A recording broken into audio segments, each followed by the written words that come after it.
Olá, meus amigos e minhas amigas inscritos no canal Paulo José. Eu quero já antemão agradecer a cada um de vocês, viu?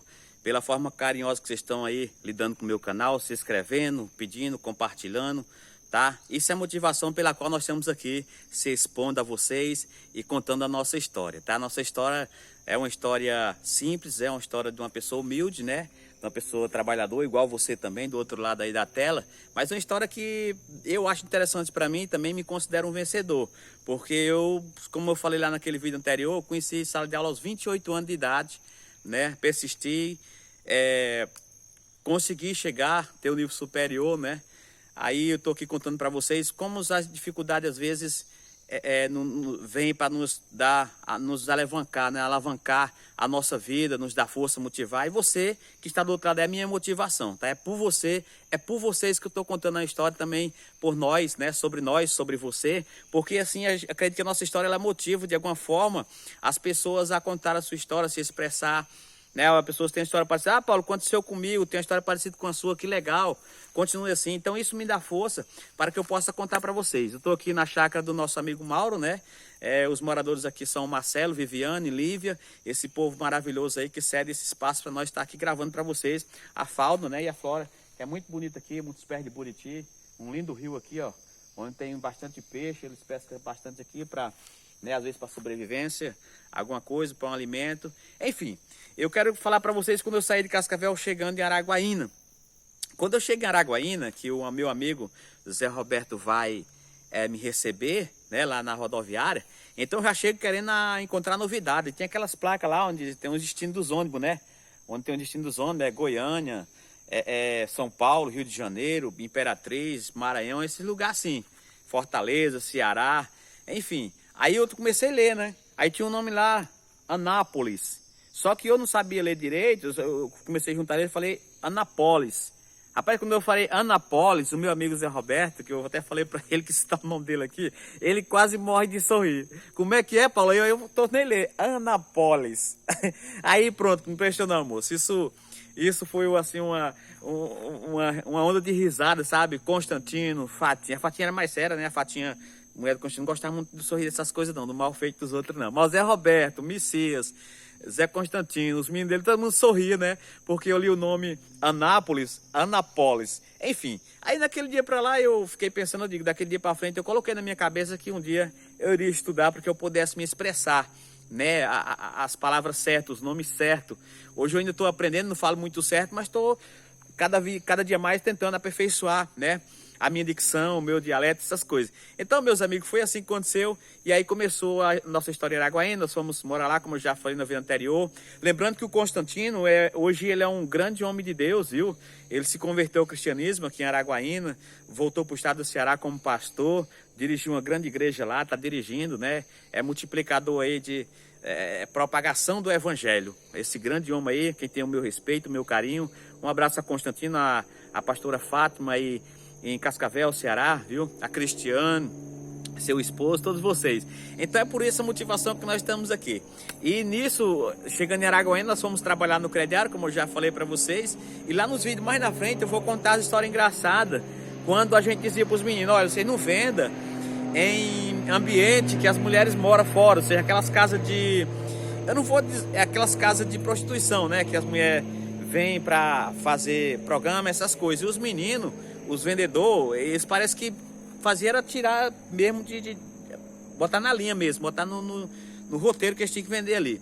E eu ia cobrar aquele pessoal lá, rapaz, as mulheres inventavam tanta história que eu ficava besta, assim. Eu era assim um pouco meio tímido, né, quando eu ia cobrar. Então elas inventavam história que não ia pagar a prestação porque estava naqueles dias de mulher e tal, né? Estava menstruada e que não ia pagar a prestação por isso, não fez programa, não adquiriu dinheiro. Então ela contava uma história numa semana, na mesma semana, e às vezes ela esquecia que tinha contado aquela história para mim, daquela forma. Aí na outra semana era a mesma história. Então tem um momento que eu chegava e digo, ó, dona, você precisa procurar um médico, viu? Você precisa procurar um médico especialista na área, que é o ginecologista, né? E fazer uns exames e pagar os exames para você sair dessa vida, né? Então eu ouvia muito falar daquela mulher da Bíblia que tinha um fluxo de sangue, que foi se encontrar com Jesus, né? Que tocou nas orlas de Jesus lá e foi curada. Então eu começava a pregar o evangelho para elas. Nesse momento também eu tinha eu tinha virado evangélico, né? Eu estava sendo evangélico naquela época, crente, né? Assim como se chama. Então eu pregava para as mulheres, a mulher ficava, tem umas que sorriam de mim, né? Eu levava elas contando as coisas para me tirar, né? Da cobrança, me lubridiar ali, e eu pregava para elas. Eu lembrava da mulher do fluxo de sangue, dava o conselho. Depois, quando eu voltava outro dia, aquela mulher tinha ido embora, tinha largado a casa, né? Tinha ido para outro estado, para outra capital, enfim. Então, seria várias histórias que elas inventavam, em N histórias elas inventavam para não pagar a prestação. Outra dizia que não tinha dormido fora e não teve como, foi o dinheiro que ela conseguiu, foi só o dinheiro da chave, da dona do ambiente, né, daqueles ambientes lá que elas moravam, enfim. Então era muitas histórias que eu encontrava como cobrador de crediário.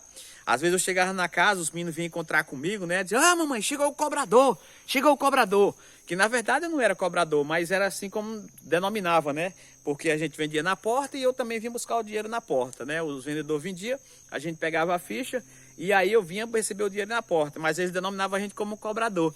E isso acontecia direto. Então eu cheguei numa certa casa, os meninos correram para me encontrar, né? E disse, aí quando eles me encontraram, eu disse, olha cobrador, mamãe mandou dizer que não estava em casa. Mamãe mandou dizer que não estava em casa, entendeu? Aí ele dava um recado do jeito que a mãe falava para ele, ó, meu filho, fala pro cobrador que eu não estou em casa.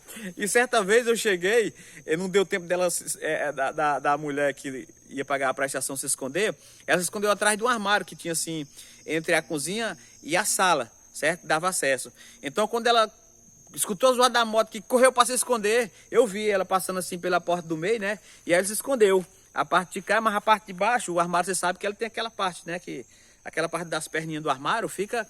Você vê o que tem lá de baixo. E aí... aí eu me tudo assim desconfiado, né? Cheguei, menino, cadê sua mãe? Cadê sua mãe, menino? Cadê a sua mãe? Desde que o crediarista chegou aqui pegar a prestação. A menina, não, minha mãe foi pra rua. Minha mãe foi pra rua resolver umas coisas, falou pro senhor, eu vim só segunda-feira. Isso era final de semana, né? Aí eu olhei assim, eu quis tirar onda com os meus, eu falei, pois fala pra sua mãe, meu filho, que quando ela for pra rua, não se esqueça dos pés que ela deixou atrás do armário ali, viu? Fala pra ela levar as pernas dela. Rapaz, a mulher saiu sem graça de uma tal forma que até eu fiquei com vergonha. Então, eram as histórias que aconteciam no dia a dia. E isso servia para mim de se estressar. Que às vezes a gente, um dia, vem de manhã, você ia. Vem de tarde, você ia.